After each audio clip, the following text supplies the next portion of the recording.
Bonjour, merci d'écouter ce podcast.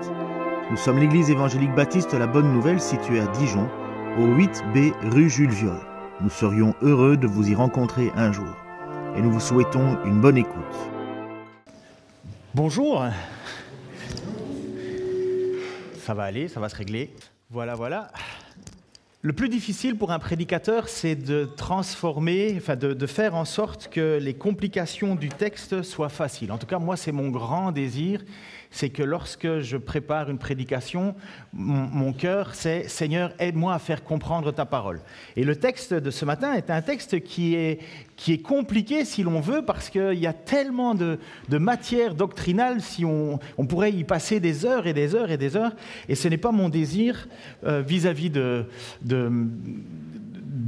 vous, parce que finalement, vis-à-vis de Dieu, vis-à-vis de moi, parce que finalement, ce qu'on désire, nous, c'est savoir ce que Dieu attend de son Église. Et par définition, normalement, un chrétien, il est déjà convaincu de ce qu'il croit, mais la Bible vient à chaque fois nous réformer, nous transformer, nous remettre sur le chemin. C'est d'ailleurs, si vous avez lu le début de l'évangile de Luc, il y a Luc qui écrit à un certain Théophile, et il dit au début de son évangile, il dit « J'écris ceci afin que tu puisses avoir l'assurance de ce que tu as cru, de ce qu'on t'a annoncé ». Et donc l'évangile vient finalement certifier, l'évangile de Luc vient, comme le livre des Actes, vient certifier ce que Théophile croit, et ça lui donne une plus grande assurance. Et ce matin, justement, c'est tellement profond le sujet que j'ai voulu le faire au plus simple possible, mais en même temps, sans condition. Il ne peut pas y avoir 10 000 interprétations. Il doit y avoir une prise de conscience personnelle, parce que le texte qu'on va aborder est en fait celui qui était un petit peu avant nous. Pour ceux qui... c'est plus clair en grec, il y a 6 impératifs. Mais avant, je vais prier pour que ce temps puisse être remis dans les mains du Seigneur, parce que j'espère que ces 6 impératifs vont devenir vos 6 impératifs. Seigneur, merci pour ta grâce, merci pour ton amour, merci pour ta présence encore. De toute façon, tu l'as dit, tu seras avec nous tous les jours jusqu'à la fin du monde. Ta présence n'est pas enfermée dans un endroit, dans un lieu particulier. Tu l'as dit à Samaritaine que tu chercherais des gens qui t'aimeraient en esprit et en vérité, parce que tu es esprit. Seigneur, merci de cette grâce, justement, encore de ce matin, de pouvoir être plongé dans ta parole, parce que ce qui n'a jamais changé, c'est ta parole. Pas un iota ne peut être changé, modifié, Seigneur. Et malheur à celui qui rajouterait quelque chose, et malheur à celui qui retrancherait quelque chose. Seigneur, et malheur à nous de faire semblant, malheur à nous de savoir et de ne pas faire, malheur à nous d'être hypocrites. Et bénédiction, Seigneur, pour tous ceux qui vont tenter de mettre dans leur vie, Seigneur, les principes que tu leur donnes en pratique, tout en reconnaissant, Seigneur, que tu as mis la barre tellement haut qu'il a fallu que tu te sacrifies toi-même pour accomplir, Seigneur, pleinement ta loi. Merci Seigneur, parce que comme on l'a encore rappelé ce matin, sans ce sacrifice, nous n'aurions pas pu te plaire. Mais certes, Seigneur, merci, parce que lorsque tu es ressuscité, tu as été déclaré Fils de Dieu avec puissance. Personne d'autre, Seigneur, à part toi, n'est mort pour nos péchés, mais est ressuscité et nous offre cette vie éternelle. Tu es le premier, Seigneur, et nous voulons être à ta suite.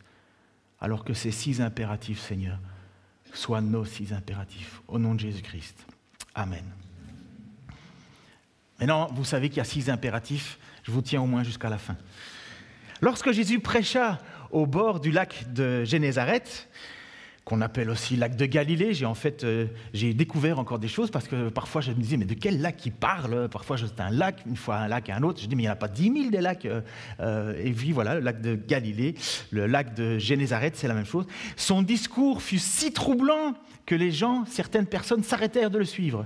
C'est au moment où il va dire « Mangez, mon corps est une vraie nourriture et prenez mon sang, c'est une vraie boisson ». Et il y a des gens qui ont dit « Mais comment est-ce qu'on pourrait croire dans ce message ? C'est si difficile, c'est presque du cannibalisme quelque part pour eux. » Et beaucoup de gens abandonnèrent. Le texte fait presque même sous-entendre que beaucoup de gens, finalement, ne suivèrent plus Jésus. Il y avait beaucoup de foule qui venait. Et donc oui, Jésus a parfois fait des messages où il fallait prendre une position. Ou tu continues, ou tu arrêtes. Et dans la vie chrétienne, je vous dirais que c'est la même chose. Ou tu continues, ou tu arrêtes. Pourquoi ? Parce qu'il va se tourner vers ses apôtres dans la suite, et ça se trouve dans Matthieu 16, 15 à 18, et il se tourna vers les apôtres parce qu'il y avait aussi une discussion en demandant, mais finalement, vous, qui dites-vous que je suis ? Alors il y en a qui disent, bon, dans le peuple, certains pensent que tu es Élie, d'autres c'est Jean-Baptiste, d'autres tu es un tel. Et alors Jésus posa la question aux apôtres en disant, mais vous, leur demanda-t-il, qui dites-vous que je suis ? Simon, qu'on appelle Pierre, dit, tu es le Messie, le Fils du Dieu vivant. Et Jésus lui dit alors, tu es heureux, Simon, fils de Jonas, car ce n'est pas de toi-même que tu as trouvé cela, c'est mon Père qui te l'a révélé. Et moi je te le déclare, tu es Pierre, et sur cette pierre j'édifierai mon Église, contre laquelle la mort elle-même ne pourra rien. L'apôtre se fait dire par un jeu de mots, parce qu'en fait il s'appelle Simon, fils de Jonas. L'apôtre se fait dire par un jeu de mots entre son nom et son prénom, et l'objet, une pierre. Tu es Pierre, et sur cette pierre, je bâtirai mon Église. Pourquoi ? Parce que Dieu lui a révélé, puisque le texte nous le déclare, Jésus a dit, tu déclares ça, mais ça ne vient pas de toi, c'est mon Père qui te l'a révélé. Pierre va déclarer, et par la déclaration de Pierre, tu es le Messie, le Fils du Dieu vivant, Jésus lui dit, tu es Pierre, et sur cette pierre, j'édifierai mon Église. L'apôtre donc, nous croyons, l'Église, je vais dire plutôt comme ça, nos amis catholiques, romains, parce que catholique ça veut dire universel, romain c'est universel mais sautillé sur Rome, je suis trop rapide ? Ok. Bon, je vais vous faire un aveu, je dois doser des médicaments, et comme vous avez pu voir à un certain moment, mes médicaments, j'en avais pas et j'étais très à plat, et maintenant mes médicaments me donnent trop d'énergie. Donc demain, je dois régler le thermostat avec un spécialiste, et je serai plus calme. Donc, je vais me calmer. En plus, merci à ceux qui viennent nous voir pour la première fois. Désolé pour ceux qui parlent peu le français. Je recommence depuis le début ou ça va ? Ah, mais heureusement que j'ai ma femme pour me dire « calme-toi ». C'est le débit, c'est le débit. Donc, nos amis catholiques, donc Église catholique romaine, pensent que cette déclaration que Jésus a faite à Pierre est en fait Pierre, la personne. Tu es Pierre, et sur toi, Pierre, je vais bâtir mon Église. Et donc, c'est pour ça qu'ils ont la continuité papale, parce qu'ils pensent, et pour ça qu'ils ont un pape, ils pensent que le pape est dans la continuité de Pierre, parce qu'il faut un homme sur lequel l'Église est bâtie, et ils vont dire que c'est le pape. Nous ne croyons pas cela, ni les protestants, parce que c'était le début de la réforme, finalement. Les protestants ne croient pas ça, les évangéliques ne croient pas ça, les réformés, c'était ça la réforme, ne croient pas ça. Nous croyons que ce qui est la base de l'Église, c'est ce que Pierre déclare, puisque c'est ce que Dieu a révélé. Et donc nous croyons que cette pierre n'est pas Pierre, mais c'est ce qui a toujours été, c'est ce qu'on va voir dans notre texte. Cette pierre, c'est la pierre vivante qui est Jésus-Christ. Dans Romains, Paul va dire ceci. « Si tu reconnais publiquement de ta bouche que Jésus est le Seigneur, et si tu crois dans ton cœur que Dieu l'a ressuscité, tu seras sauvé. En effet, c'est avec le cœur que l'on croit et parvient à la justice, et c'est avec la bouche que l'on affirme une conviction et parvient au salut. Comme le dit l'Écriture, celui qui croit en lui ne sera pas couvert de honte. » Pierre a cru en disant « Tu es le Messie, le Fils du Dieu vivant ».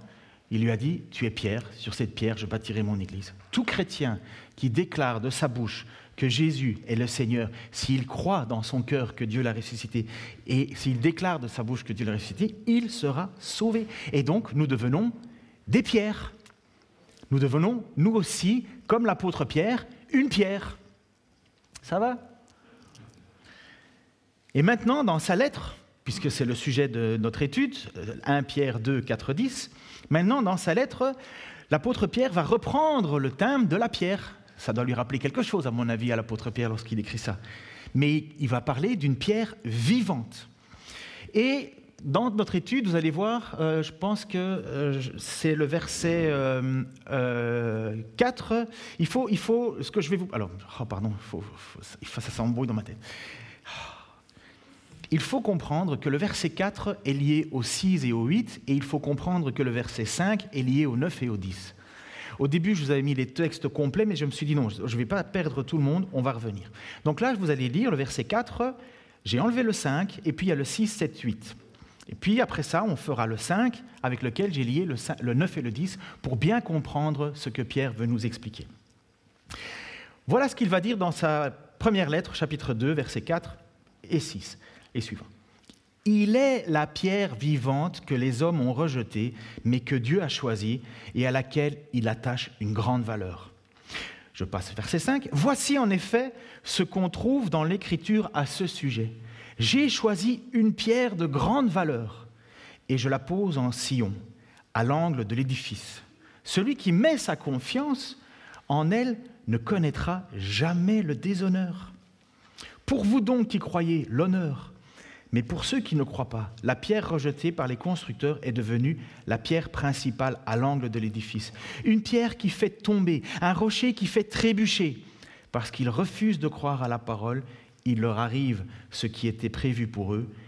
Ils tombent à cause de cette pierre. » Vous voyez pourquoi il faut lier le verset 4 au 6, parce qu'il explique finalement une pierre qui fait tomber, et puis après ça, nous verrons l'autre côté, une pierre qui édifie. Jésus ne sort pas d'un chapeau. Vous avez connu cette expression ? Jésus ne vient pas du hasard. Jésus ne sort pas de nulle part. Il n'est pas un homme qui, d'un coup, dans l'Écriture, devient le Messie. Non, il était de toute éternité déjà annoncé. Pierre nous l'a dit, les prophètes ont écrit à son sujet, mais ils ne savaient pas quand est-ce que ça allait arriver. Et les anges regardent, voient ce qui se passe. Mais c'était de toute éternité que c'était prévu. Et justement, lorsque Pierre nous écrit ceci, il dit « Il est la pierre vivante que les hommes ont rejetée, mais que Dieu a choisie et à laquelle il attache une grande valeur. » Cette pierre vivante, ce Jésus, ça fait longtemps qu'on l'attendait. Beaucoup l'ont attendu, mais avec impatience, certains pour un bon motif, certains pour un mauvais motif. Et écoutons maintenant la suite. Écoutez ceci, vous allez mieux comprendre cette idée maintenant de Pierre et de ce que c'est que nous, l'Église.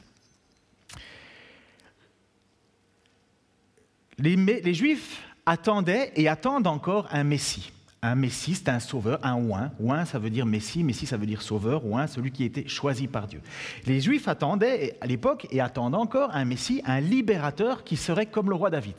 À l'époque, les Juifs étaient sous l'occupation des Romains. Avant ça, il y avait eu les Grecs, si jamais vous voulez faire un peu d'histoire. Il y avait eu les Grecs. Après ça, les Grecs ont été chassés par les Romains. C'est pour ça qu'en fait, tous les textes étaient grecs, parce que la langue était grecque. Mais finalement, là, c'est un autre empire qui a pris la place, et c'est l'Empire romain. Et Rome avait pris la place sur les Juifs, et avait autorité sur les Juifs. Et les Juifs attendaient qu'une seule chose, pouvoir retrouver leur liberté, faire comme il leur semblait bon, et avoir un Messie qui chasse finalement cet envahisseur, comme ça avait été toujours le cas. Il y avait toujours eu quelqu'un qui venait libérer Israël d'une servitude pour leur permettre de rendre un culte. Et ce fameux Messie était attendu parce que les Juifs savaient qu'il y allait en avoir un qui, une fois pour toutes, allait les balayer. Et ils attendent donc un Messie. Sauf que c'est cette pierre qui va être une pierre qui va les faire trébucher, parce qu'ils n'attendaient pas Jésus. Ils ne s'attendaient pas à un Messie de cette manière-là. Ils s'attendaient à un Messie qui était un Messie plutôt, voyez, roi conquérant. Et quand Jésus va marcher dans Jérusalem, il va se retrouver devant ces pharisiens qui étaient les enseignants de la loi et qui, eux aussi, espéraient dans un Messie, attendaient le Messie. Ben, c'est normal, ils étaient déjà au-dessus des autres, eux, et ils voulaient un chef pour être encore plus chef, vous comprenez ? Et ils pensaient qu'ils allaient être remerciés par le Messie d'avoir tenu bon et ainsi de suite. Mais ils avaient le cœur complètement hypocrite les trois quarts du temps, et c'était de la gestion politique. Bref, c'était pas beau du tout. Et Jésus va se retrouver dans Jean 2, 18 à 22. Les Juifs, donc quand il est dit dans Jean, les Juifs, c'est souvent les pharisiens, donc les responsables religieux. Les Juifs prenant la parole lui dirent « Quel miracle nous montres-tu pour agir de la sorte ?» Jésus leur répondit « Détruisez ce temple ». Alors il faudrait mettre l'image juste avant. « Détruisez ce temple ». Alors c'est une image qu'on a du temple qui aurait été à l'époque. Donc vous comprenez que quand Jésus dit « Détruisez ce temple », vous avez vu la taille d'une petite maison à côté. Vous imaginez un petit peu que quand Jésus dit « Détruisez ce temple », ça les choque. N'est-ce pas ? Donc on revient sur notre texte, s'il te plaît. Merci David multitâche. Merci de ton service. Donc Jésus répondit, détruisez ce temple et en 3 jours je le relèverai. Et puis eux, les Juifs lui disent, il nous a fallu 46 ans pour le construire, ce temple que vous avez vu, dont vous avez vu l'image. Il nous a fallu 46 ans pour bâtir ce temple. Et toi, en 3 jours, tu le relèverais? Mais il parlait du temple de son corps. C'est pourquoi, lorsqu'il fut ressuscité des morts, ses disciples se souvinrent qu'il avait dit cela. Et ils crurent à l'écriture et à la parole que Jésus avait dite. Comprenez ? Ce temple-là que vous avez vu en image, on a certaines indications qui donnent qu'il y avait des pierres qui pesaient plus ou moins 600 tonnes. Imaginez 600 tonnes, c'est pas une petite pierre, quoi. C'est pas notre petite pierre de Bourgogne, même si on en est fier. C'est vraiment de la grosse pierre. Et donc quand Jésus dit, mais détruisez ce temple et en 3 jours je le rebâtirai, pour eux c'est juste un scandale, pire que ça. C'est même sur cette raison-là que Jésus a été arrêté, qu'on l'a attrapé. Parce que finalement, il s'attaquait à la présence de Dieu sur terre, au temple. Mais quand Jésus dit « détruisez ce temple, en 3 jours je le rebâtis », même les apôtres n'avaient pas trop compris. Puisqu'il dit, le texte nous fait comprendre que plus tard, il comprit qu'il parlait de son propre corps. Je vais m'arrêter sur cette partie-là, on pourrait encore aller plus loin, mais je pense que le plus central pour nous aujourd'hui, c'est ce qui va suivre dans les versets 5, 9 à 10. « Approchez-vous donc de lui, et puisque vous êtes vous aussi des pierres vivantes, édifiez-vous pour former un temple spirituel et pour constituer un groupe de prêtres consacrés à Dieu, chargés de lui offrir des sacrifices spirituels qu'il pourra accepter favorablement par Jésus-Christ. » Verset 9. « Mais vous êtes une race élue, une communauté de rois prêtres, une nation sainte, un peuple que Dieu a libéré pour que vous célébriez bien haut les œuvres merveilleuses de celui qui vous a appelé à passer des ténèbres à son admirable lumière. Car vous qui autrefois n'étiez pas son peuple, vous êtes maintenant le peuple de Dieu. Vous qui n'étiez pas au bénéfice de la grâce de Dieu, vous êtes à présent l'objet de sa grâce. » Merci Seigneur, comme tu dis André, merci Seigneur. Nous qui n'étions pas son peuple, nous qui n'étions pas le peuple juif, nous qui n'avions pas un temple où pour aller sacrifier à Dieu. Dieu, en Jésus-Christ, a fait en sorte que ce temple ne soit plus le lieu où il fallait. Et une Samaritaine, comme je l'ai dit dans la prière, là tout à l'heure, il y a une Samaritaine qui est là et qui pose la question à Jésus. Et il lui dit, mais vous les Juifs, vous dites qu'il faut adorer à Jérusalem. Et nous, nos ancêtres, ils disent qu'il faut adorer sur cette montagne. Et Jésus lui dit, il y a un temps où c'est ni à Jérusalem, ni sur cette montagne que vous adorerez Dieu, mais vous adorerez Dieu en esprit et en vérité. Et c'est ça l'Église. L'Église, c'est ça. Pierre déclare, tu es Jésus, le Fils du Dieu vivant. Et Jésus lui dit, tu es Pierre, sur cette pierre, je bâtirai mon Église. Et maintenant, Pierre, qui va écrire son texte, va lui dire, Jésus, il est la pierre vivante. Et vous êtes des pierres vivantes. Vous êtes le temple de Dieu. Et c'est là qu'on doit comprendre que l'Église, ce n'est pas un hasard, ce n'est pas un ensemble de personnes qui à un certain moment vont se dire, tiens, ce serait chouette qu'on se mette ensemble puisque finalement on croit la même chose. Allez, hop, faisons l'Église. D'abord, tu n'es pas l'Église parce que tu veux être l'Église. Tu es l'Église parce que Dieu te révèle quelque chose auquel tu crois. Jean qui va déclarer, ils ont cru, certains ont rejeté, d'autres ont accepté. Et ceux qui sont devenus enfants de Dieu ne sont pas devenus enfants de Dieu pour leur propre désir, mais c'est la volonté de Dieu, c'est le choix de Dieu. Ou bien nous sommes créatures de Dieu, créées à l'image de Dieu, ou bien nous devenons enfants de Dieu. Un chrétien devient un enfant de Dieu parce que Dieu lui révèle que Jésus est le Messie, le Fils du Dieu Sauveur. Et si tu crois cela dans ton cœur, va nous dire Paul, et si tu le déclares de ta bouche que Jésus est ressuscité, ça c'est pas une phrase, c'est pas un truc qu'on dit comme ça, un vœu pieux. Dieu voit à l'intérieur ce que l'on croit vraiment, ce que l'on pense vraiment. Il dit, tu es sauvé. Tu es alors, comme Pierre va nous dire maintenant ici, une pierre vivante. C'est ça l'Église, un ensemble de pierres vivantes. Mais vous ne trouvez pas qu'il y a une opposition entre une pierre vivante ? S'il y a bien un truc que je ne trouve pas très vivant dans la vie, c'est une pierre. Même s'il y a des gens qui vendent dans des boutiques des pierres qui disent que si tu la mets à gauche, à droite, devant, derrière, tu vas avoir des ondes positives et ainsi de suite, et ainsi de suite. Pour moi, une pierre, quand on te la jette, ça fait mal. Mais quand tu utilises ça comme socle, ça devient solide. Il y a aussi des pierres que parfois dans la rue, tu marches et puis il y a une pierre qui est au-dessus de l'autre et puis hop, tu achoppes dessus. Et voilà qui est Jésus. Soit Jésus est le fondement de ta vie, soit Jésus est la pierre qui te fait chuter. Il n'y a pas de possibilité. Jésus va dire, si vous n'êtes pas pour moi, vous êtes contre moi. L'Église va dire, si vous n'êtes pas contre nous, vous êtes pour nous. L'Église, on peut laisser le peuple de Dieu tranquille, mais venir à l'Église n'est pas encore accepter Jésus-Christ. Jésus est entré dans ta vie, j'espère. Je ne vais pas vous demander de lever la main, parce que vous n'aimez pas ça, je le sais, mais lève ta main dans ta tête. Est-ce que Jésus est entré dans ta vie ? Je ne parle pas d'entrer dans ton cœur, on ne trouve pas de texte de ça. En fait, est-ce que vous vous êtes soumis à Jésus-Christ comme votre Seigneur et votre Sauveur ? Et si tu l'as accepté, ça veut dire que Dieu t'a appelé à lui. Tu as entendu sa voix, tu as lu quelque chose et tu savais que ça venait de Dieu. Comme il est dit, mes brebis entendent ma voix, ils reconnaissent ma voix. Tu as entendu sa voix, tu as reconnu sa voix et tu as décidé de le suivre car tu as cru et tu sais qu'il est le Seigneur, le Sauveur, le Messie, qu'il est le ressuscité, que tout comme Pierre, il devient pour toi ton Messie, comme pour l'apôtre. Tu es alors l'Église. Tu es alors l'Église. L'Église, ce n'est pas ce bâtiment. Ils vont un jour nous les raser, les bâtiments. Il y a des endroits dans beaucoup de pays où ils ont fermé les bâtiments. Il y a des endroits où on ne peut même pas en construire une église. Mais une église n'est jamais qu'un amas de pierres mortes. Une communauté chrétienne, l'Église de Jésus, est un ensemble de pierres vivantes. Ça va jusque-là ? Et mon débit, ça va ? Oui. Ça va. Merci Seigneur pour mon épouse. Elle vous fait grâce. On peut nous jeter en prison. On peut nous tuer. On peut nous torturer.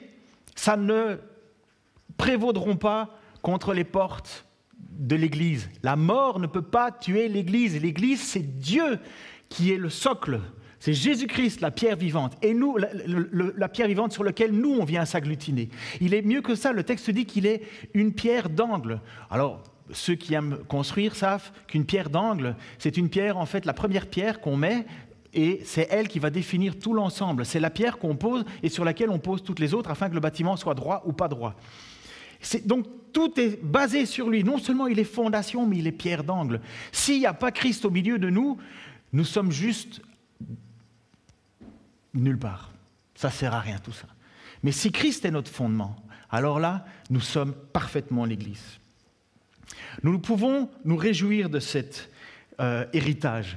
Et Pierre nous le dit au verset 3 à 6 du chapitre 1. Il nous dit « Loué soit Dieu, Père de notre Seigneur Jésus-Christ, car dans son grand amour, il nous a fait naître à une vie nouvelle, grâce à la résurrection de Jésus-Christ d'entre les morts, pour nous donner une espérance vivante. Car il a préparé pour nous un héritage qui ne peut ni se détruire, ni se corrompre, ni perdre sa beauté. Il le tient en réserve pour vous dans les cieux, qu'il garde par sa puissance au moyen de la foi, en vue du salut qui est prêt à être révélé au moment de la fin.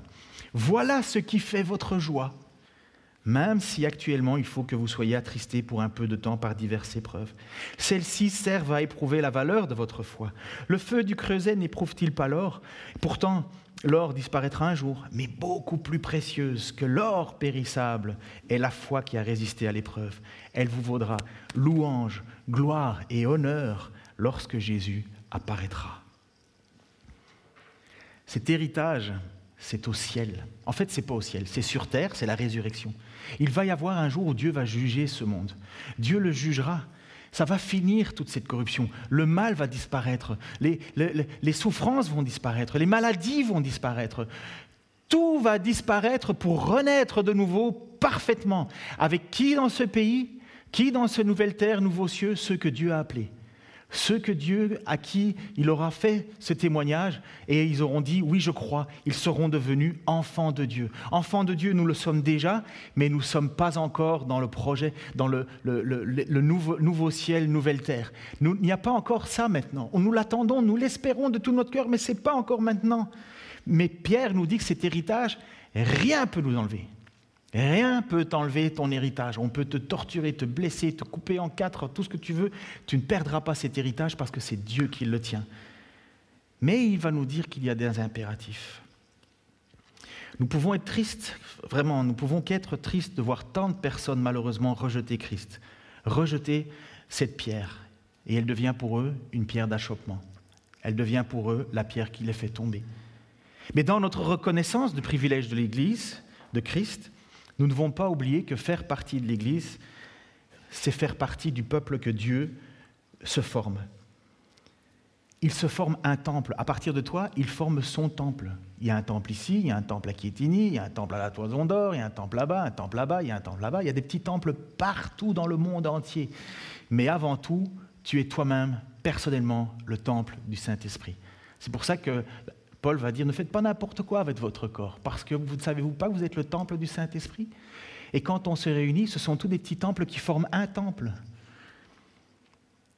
Et vous avez dit à un certain moment, oui, Dieu est bon. Vous avez reconnu que Dieu est bon. Mais en grec, les textes maintenant qui vont nous faire comprendre de 1 à 13, parce que je reviens en arrière pour mieux comprendre ce qu'on avait dit aujourd'hui, ce qu'on dit aujourd'hui, il va nous dire à un certain moment que nous devons être saints, parce que Dieu est saint. Parce que notre but, verset 2, 9, je pense que je l'affiche, vous au contraire, vous êtes un peuple choisi, des prêtres royaux, une nation sainte, un peuple saint, donc un peuple racheté afin de proclamer les louanges de celui qui vous a appelé des ténèbres à sa merveilleuse lumière. Voilà ce qu'est l'Église. Si on vous pose la question, c'est quoi une Église? Tu peux lui répondre cela. C'est un ensemble de rachetés qui sont là pour proclamer les louanges de celui qui nous a appelés des ténèbres à son admirable lumière. Des ténèbres à son admirable lumière. Nous étions là dans les ténèbres. Qui peut dire que sa vie était lumière autrefois? Qui peut dire à Dieu, t'as vraiment bien choisi?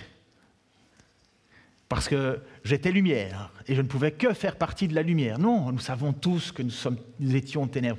Pire que ça, nous savons tous que nous luttons encore contre ça.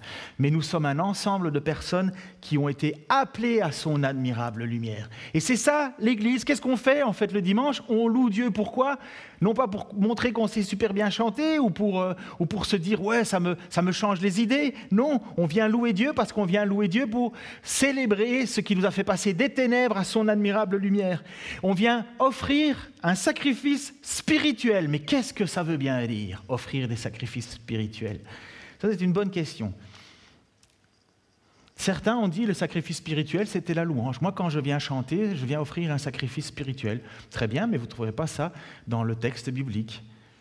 Pas Pierre encore. Ah, mais c'est quand on fait de l'évangélisation et qu'on va chercher des gens dans le monde et qu'on les livre, on fait un sacrifice spirituel. C'est pas faux, mais c'est pas ce que Pierre dit. Non.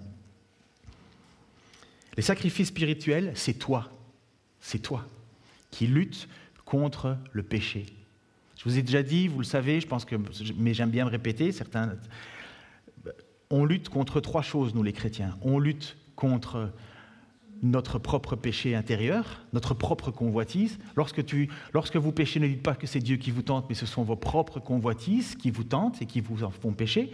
Le deuxième, c'est le monde. Ça veut dire les pensées du monde qui nous veulent... qui nous disent, par exemple, avoir une maîtresse, c'est bien dans une vie, voilà, il faut une maîtresse, ça c'est une pensée dans notre monde, et alors on dit, oui, je vais faire ça, il faut lutter contre ça, ou lutter contre la corruption dans certains pays où la corruption est devenue presque une manière de vivre, non, il faut lutter contre ça. Et le troisième ennemi du chrétien, c'est le diable, c'est lui-même, le diable. Et le diable qu'on appelle le tentateur, le diviseur, celui qui va faire en sorte que dans l'Église, il va nous confronter, nous attaquer. Et bien, c'est 3 choses sur lesquelles, en résistant, nous offrons un sacrifice spirituel. La vie du chrétien est liée à ces fameux 6 impératifs. Il faut que j'accélère. Ces 6 impératifs qui font du sacrifice spirituel. Et on trouve ces 6 impératifs dans la lettre, un petit peu en avant, la lettre des versets 1 à 13 à 2.2. Mais avant ça, je veux que vous compreniez quelque chose. C'est très important. Qui a déjà lu au moins le livre de la Genèse et le livre de l'Exode? Ok, super. Vous avez au moins déjà lu ça.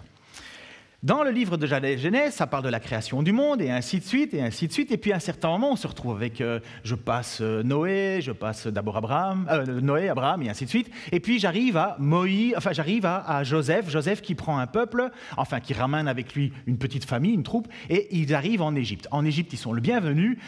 Pouf, un écart de 400 ans, ils sont toujours le bienvenu, mais en tant qu'esclaves. Ils sont devenus esclaves du Pharaon. Et là, ils prient à Dieu en disant « Mais Seigneur, délivre-nous » et Dieu leur envoie un libérateur qui s'appelle Moïse. Super, Moïse qui veut dire tirer des eaux. C'est un miracle. Et Moïse devient le libérateur et c'est grâce à Moïse que le peuple quitte l'Égypte, lieu d'esclavage, pour aller dans un pays que Dieu leur a promis, un pays promis qui est le pays de Canaan, qui va être le futur Israël complet. Et ce pays promis, c'est un endroit qui leur est offert à ceux qui vont sortir d'Égypte. Donc ils sortent de l'esclavage pour aller vers le pays promis. Et entre-temps, vous avez quel livre ? On appelle ça d'un endroit à un autre l'Exode. Eh bien, nous, chrétiens, c'est exactement ça. Nous, chrétiens, nous sommes sauvés de l'esclavage du péché en direction de la vie éternelle avec Dieu. Et en attendant, notre vie sur terre est un exode. Nous sommes en exode. Et lorsque l'on regarde l'histoire du livre de l'Exode, eh bien, il y a des gens qui font semblant. Il y a des gens qui s'imaginent, parce que oui, super, on a le meilleur Dieu, oui, mais ton meilleur Dieu, il est très exigeant. Et à un certain moment, Dieu va être tellement fâché et en colère contre eux qu'il va libérer des serpents dans le camp pour qu'ils soient mordus. Et c'est là où Moïse va élever un serpent d'airain, parce que le peuple dit, mais qu'est-ce qu'on a fait ? On a péché contre Dieu. Qu'est-ce qu'on peut faire pour être pardonné ? Et il dit, Dieu dit à Moïse, tu vas fabriquer un serpent et les gens vont regarder le serpent. Mais imaginez-vous, les serpents sont là et le moyen qu'on vous dit, c'est de regarder en l'air. C'est comme quand on dit « Regarde ailleurs, ça va pas faire mal » et puis pique. Tu regardes quand même. Mais c'est ça, Moïse lui dit « Vous allez vivre par la foi ». Mon peuple, je veux qu'il vive par la foi. Et Jésus, lorsqu'il va parler à ce fameux Nicodème, ce vieil homme qui dit « Mais comment fait-on pour avoir la vie éternelle ?» Il va dire « Mais de la même manière que Moïse à l'époque a monté dans l'Exode ce serpent, vous allez regarder à moi, Jésus-Christ. Et tous ceux qui auront foi en moi seront sauvés. » Et voilà, nous sommes dans un Exode. Tu n'es pas encore parfait. Et les épreuves vont nous travailler, vont nous meurtrir. Pourquoi ? Pour purifier la foi que tu as, pour vérifier si ta foi elle est vraie ou fausse. Parce que ta foi, elle te vaut ton salut. Et vous comprenez que c'est important que nous soyons éprouvés justement parce que cette foi nous vaudra notre salut.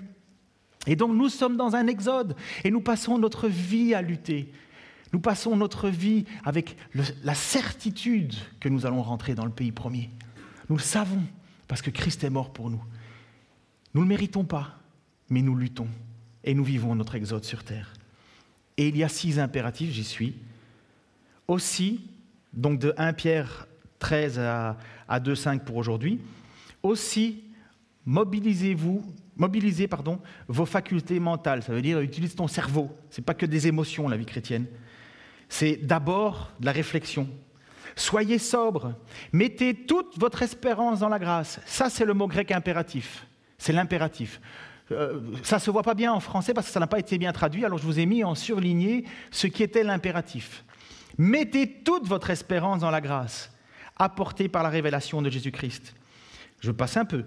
Mais de même que celui qui vous a appelé est saint, vous devez, impératif, être saint dans toute votre conduite. Je passe un peu. Et si vous invoquez comme Père celui qui impartialement juge chacun selon ses œuvres, conduisez-vous avec crainte, impératif, pendant le temps de votre exil, dit Pierre, comme l'Exode. Verset suivant.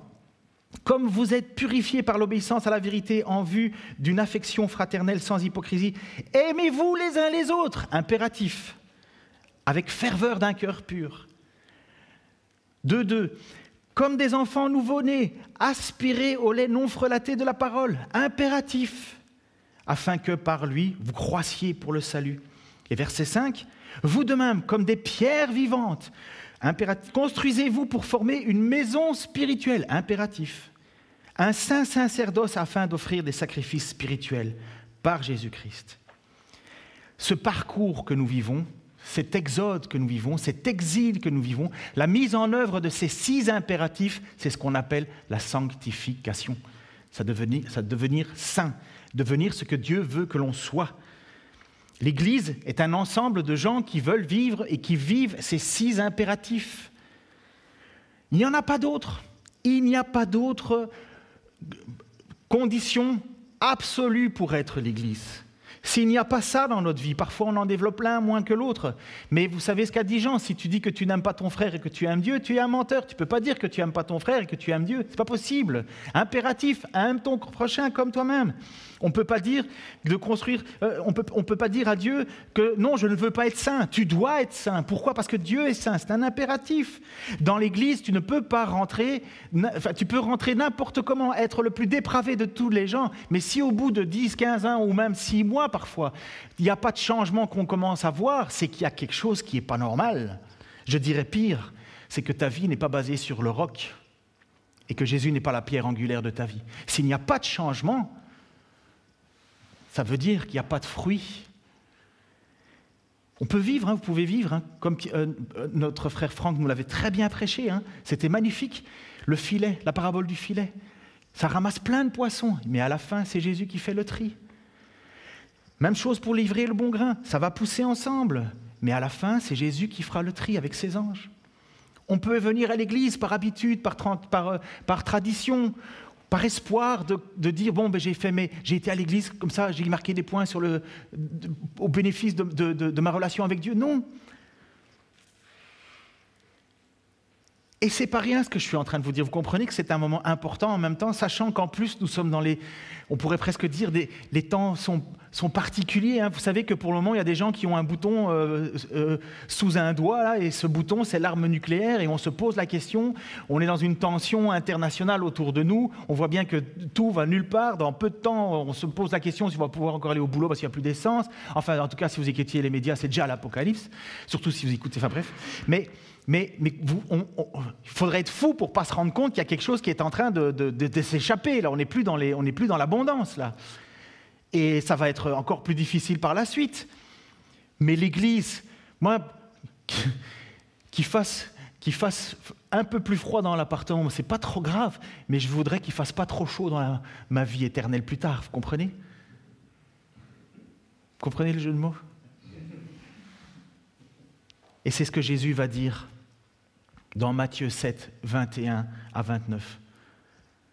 Pour entrer dans le royaume des cieux, il ne suffit pas de me dire « Seigneur, Seigneur », il faut accomplir la volonté de mon Père céleste.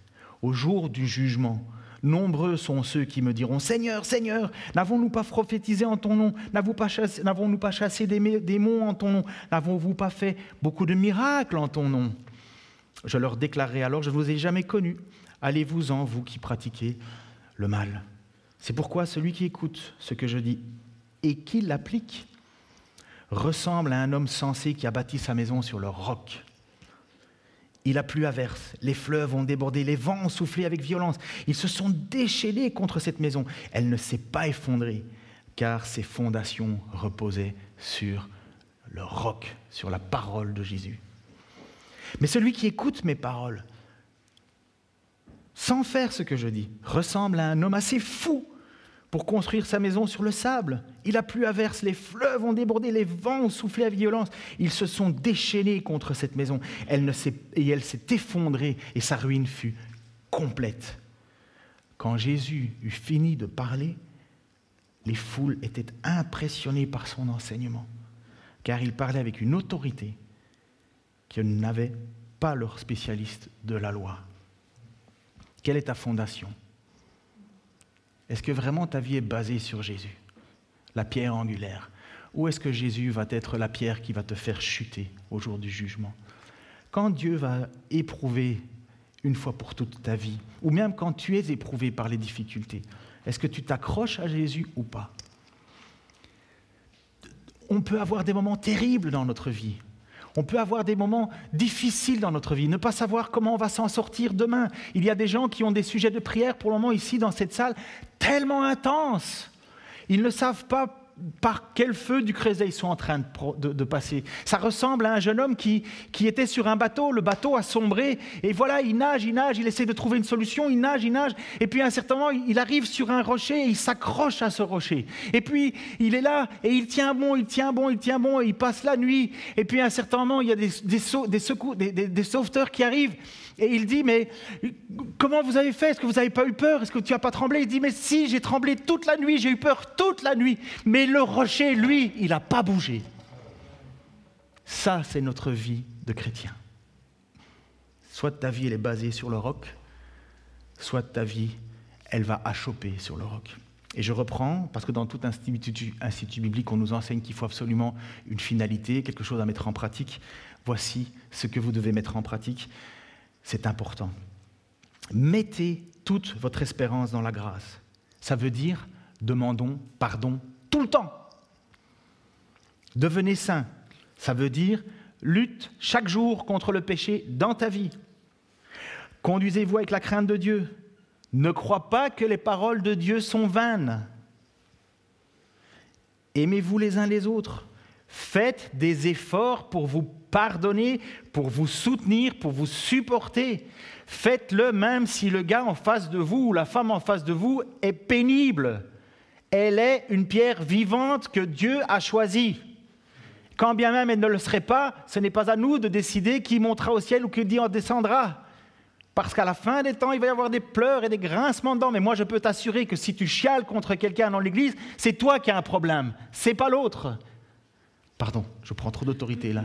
Je crois que mon médicament fait trop d'effet. Mais c'est réel. Combien d'églises ne se divisent pas pour des bêtises, alors que nous sommes des temples de Dieu sur terre?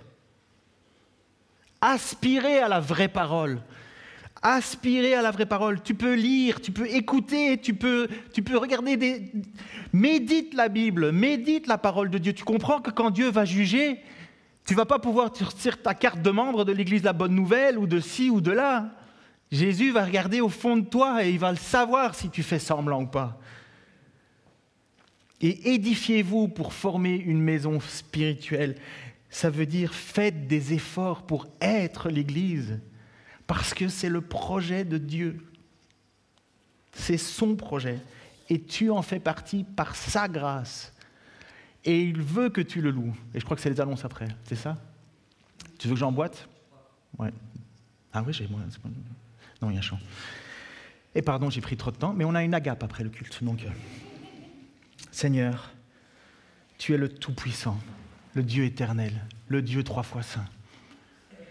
Seigneur, tu m'as parlé encore à travers ta parole pendant toute cette semaine. Et je sais, Seigneur, oh combien je n'arrive pas. Et encore une fois, je veux te demander, je place tout mon espoir dans ta grâce, dans ton pardon. Aide-moi, Seigneur, à faire en sorte que ces 6 impératifs soient gravés dans mon cœur, dans mon esprit, dans mes pensées, afin, Seigneur, que le jour où la tempête viendra contre ma maison, Seigneur, je puisse dire qu'elle était bâtie sur toi. Père, bénis chacun d'entre nous, ceux qui sont venus pour la première fois ici et qui entendent ton message peut-être pour la première fois. Parle, Seigneur. Tu es ce Dieu qui fait grâce. Tu es ce Dieu qui veut sauver de ta propre colère. Tu es ce Dieu qui a dit à cette femme qui avait été prise en flagrant délit d'adultère, « Moi non plus, je ne te condamne plus, pas, mais cesse de pécher. » C'est toi qui as dit « Suis-moi ». C'est toi qui as dit dans ta parole avec l'apôtre Pierre, « Approchez-vous ». Et Seigneur, merci que nous pouvons nous approcher de toi. Merci parce que c'est toi qui nous appelles. Nous savons que de notre propre autorité, nous pourrions qu'abaisser les regards, comme Zachée sur un arbre, et tu es passé en dessous en levant les yeux. Dieu, merci d'avoir envoyé Jésus-Christ, ton Fils, pour mes péchés, pour nos péchés. Que la gloire te soit rendue encore ce matin et tout le reste de notre vie. Au nom de Jésus-Christ. Amen.